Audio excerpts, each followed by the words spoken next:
Welcome back to the channel. It's your boy Chef D, and I'm here to give you the winning ingredients for your showdown slate you got going on for Monday Night Football between the Indianapolis Colts and the Baltimore Ravens. Before we deep dive into that, don't forget to like, comment, and subscribe to the channel. We are already at 500 subscribers, as you see right there. We got the new logo. We got the new banner going on. We got my slogan up there. You see me cooking up parlays for the NFL, MLB, and NBA.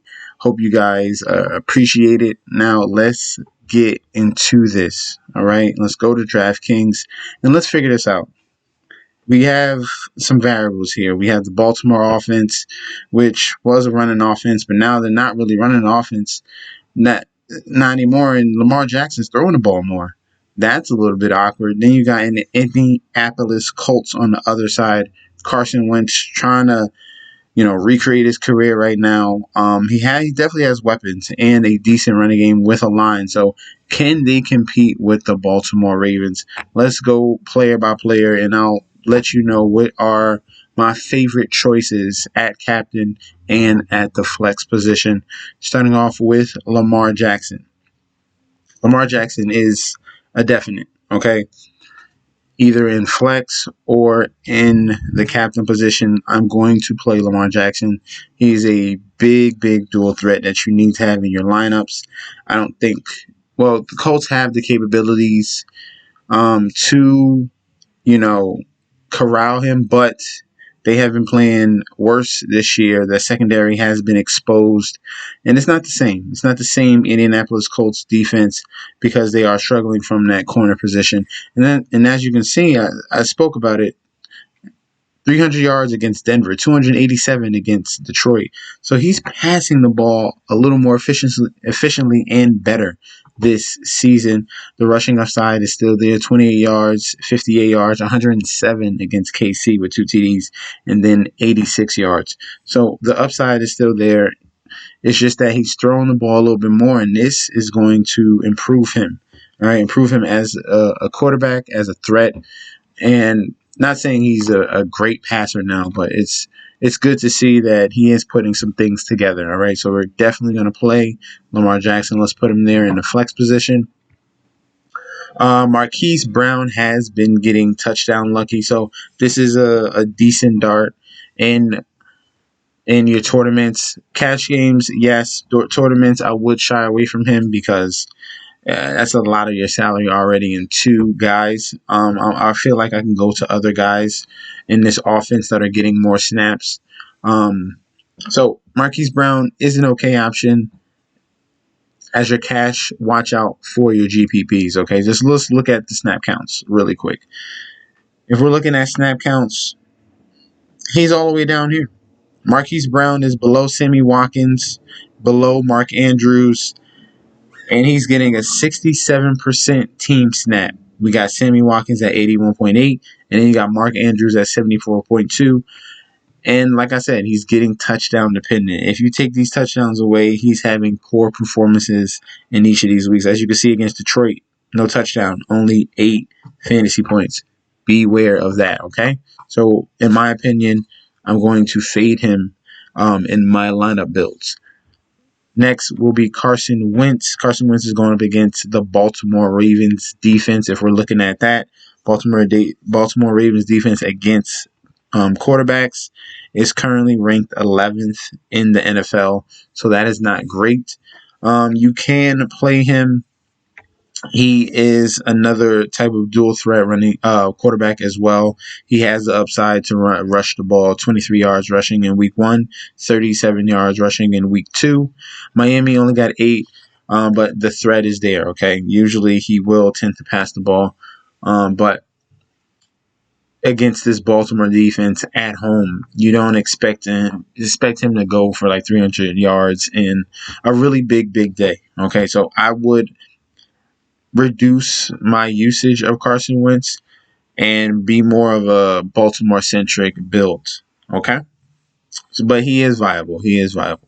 Next player we'll look at, the weakness to Baltimore happens to be rushing. So Jonathan Taylor and Nyheim Hines are going to be in our builds, just so guys can see. I already spoke to you about the quarterback position. Now the running back position, they are currently against running backs 20th in the league. So that is a shock because usually they're a very good run stopping defense. And that is not the case this year. Struggling just a little bit. They got to give up something. So they're allowing 70.5 yards a game and 1.2 touchdowns a game to running backs. So that's a good sign for Jonathan Taylor, Nyheim Hines. If Colts want some success, they're going to have to move the ball through the ground and using their running backs that can catch the ball.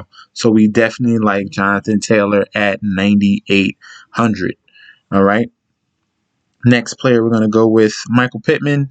I'm gonna put him in the build just because he is one of their top targets. As you can see, the usage: 12 targets in week 2, 12 targets in week 3, and 8 targets in week 4.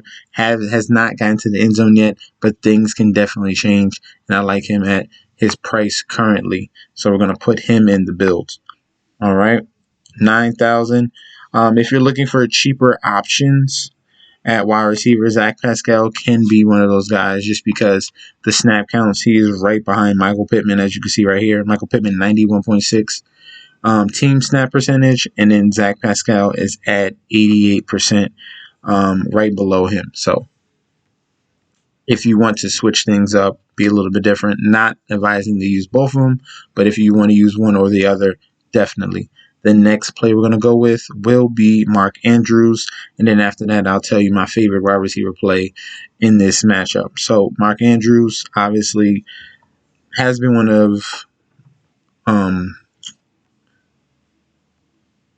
Lamar Jackson's favorite targets in the league since he came into the league. They have a very nice connection. And so far this year, he's been decently targeted, not no big, huge game. Not like his rookie season, but 5 of 8, 5 of 7, 5 of 5, and 5 of 5 in the first 4 weeks. Waiting for that touchdown. That definitely can happen this week, going up against the Indianapolis Colts. So that's a decent play right there. I like that. The favorite at the running back position has been Latavius Murray. If you want to pick against the Indianapolis Colts rushing game, he's been getting most of the carries. You can see 18 with 59 yards and 1 TD. He's viable in the flex position. But as I'm going down, I'm trying to look for salary savers and people that are getting a lot of touches and a lot of looks. And you got Sammy Watkins right here, starting wide receiver, getting the most team snap percentage. And you see the consistency each and every week. This is my favorite wide receiver play coming from the Baltimore side. And that's Sammy Watkins, 7 targets in 3 out of the 4 weeks and 8 targets in week 1. Has not been able to get that lucky touchdown like a Marquise Brown, but he definitely has that speed and upside to do so. So we like Sammy Watkins at 5,800 in the flex, or you can put him up there in the captain position. All right, so let's clear out some space for the second wave of guys that we like in our lineup builds that we can throw in there at a decent percentage. Next will be Nyheim Hines, the running back for the Indianapolis Colts at 5,600. He's been up and down in these games, and it's usually because if it's a very good run defense, then he usually tends to struggle, and they kind of like go away from him for some odd reason. I really don't understand why. But as you can see, poor run defenses, Tennessee and Seattle, both had 6 of 25 and 9 of 34, and then he's been being used in the receiving game, 5 for 54 yards and 6 for 48, yet to get in the end zone on the receiving side. But he has that big upside. They just paid him, and Nyheim Hines is going to have a bounce back game. So I really love him in our lineup builds. You can go 2 running backs. I think that's a solid strategy as well, because they're using these 2 running backs as an extension of the passing game, Nyheim Hines and Jonathan Taylor. Next, one of the other big weaknesses to the Baltimore Ravens is the tight end position. So if we're going over here, we're looking at fantasy points allowed to tight ends. Baltimore is dead last. dead last. All right, 7.2 receptions a game, 84 yards, and basically a touchdown each and every game at point 0.8. So the good thing about that is, well, the bad thing about that is Indianapolis has two tight ends. They have Mo Alley Cox and they have Jack Doyle right here. So we're going to throw both of those guys in there. And they're pretty much sharing snaps. If we go check it right here, they got Jack Doyle at 54.9% team snap and Mo Alley Cox at 52%. So you're going to have to pick your poison here. I do not advise to use both. You can if you really, really want to get creative. Molly Cox was not lucky, but was the guy last week with 2 touchdowns on 5 targets. Jack Doyle, let's see what he did last week. Only had 1 target. He's getting less of the looks. Maybe they're probably using him more as a blocker.